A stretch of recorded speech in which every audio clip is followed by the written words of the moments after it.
Sounds like you want to start with The Guardian. Yeah, might as well. Well, I was just thinking because The Guardian is 2012, Foster Care is 2013. Yeah, that makes sense. It to honestly me. doesn't matter though. No, let's start with The Guardian. The Guardian is a very odd piece of media. They both are really curious. All of her films, I guess, like big picture thought on her before we get started.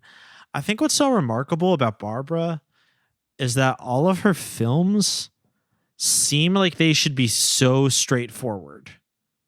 Like they remind me of a certain type of like Christian melodrama that's like very serious, and very like based in biblical principles.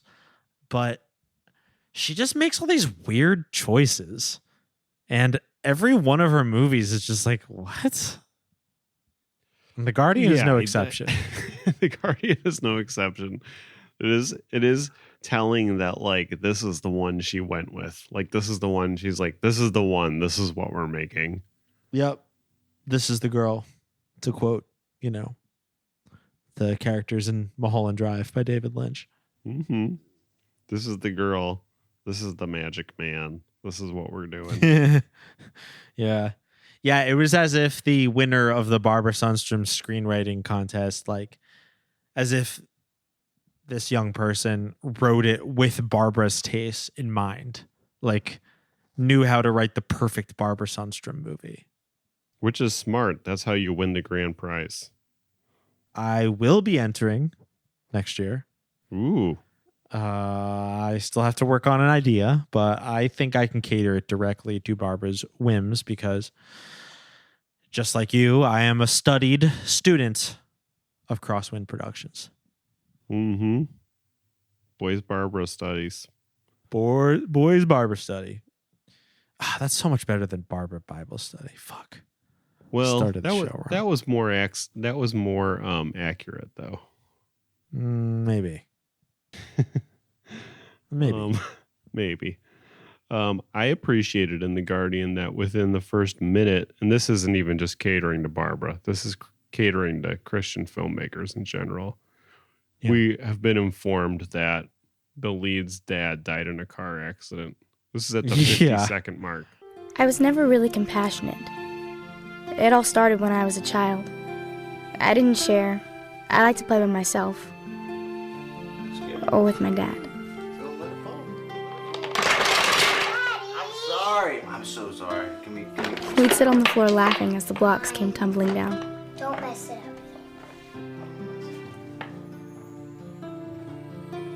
Then one day, my life was changed forever. My dad was in a car accident, leaving him clinging to life. And then it took him away from us.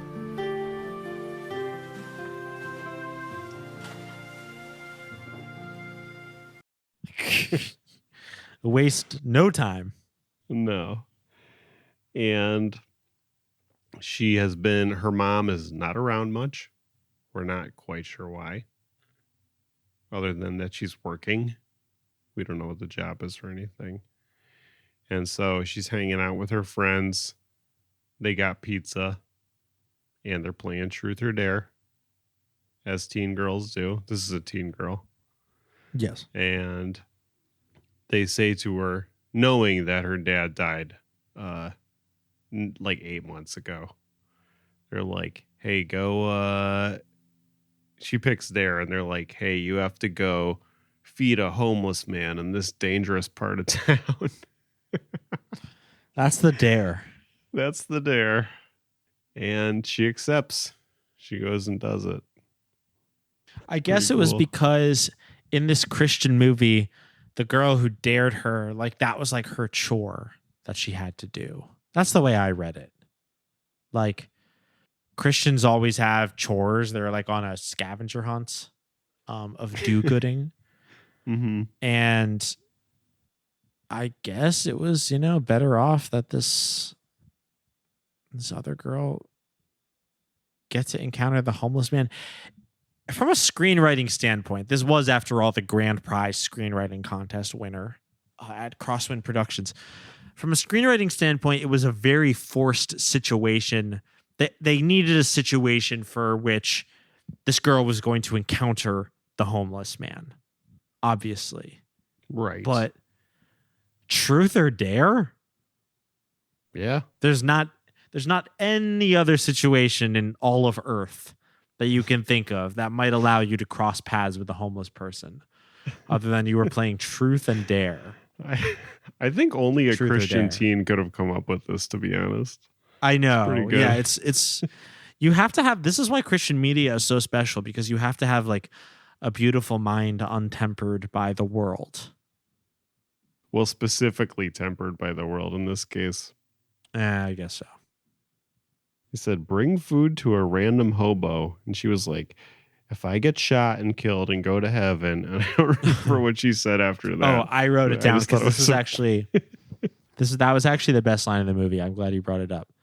She said, if I get shot and killed and go to heaven, your mansion will be nowhere near mine. Here's the dare. My mom's been bugging me to be a faithful servant, so she wants me to deliver some food on behalf of our church. Sounds easy enough. On the corner of 2nd and Tyson. Tyson? Are you guys crazy? No, I'm not getting killed for your stupid game. All you have to do is deliver the food to some random hobo and leave. We'll come and check up on you about 20 minutes or so. Just see if you're okay and you made it through. Easy. Okay, fine. But if I get shot and killed and go to heaven, your mansion will be nowhere near mine.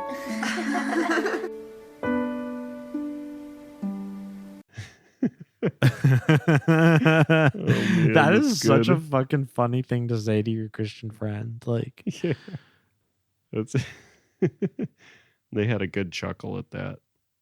yeah, they really did. That was some like Christian humor. Like, fuck.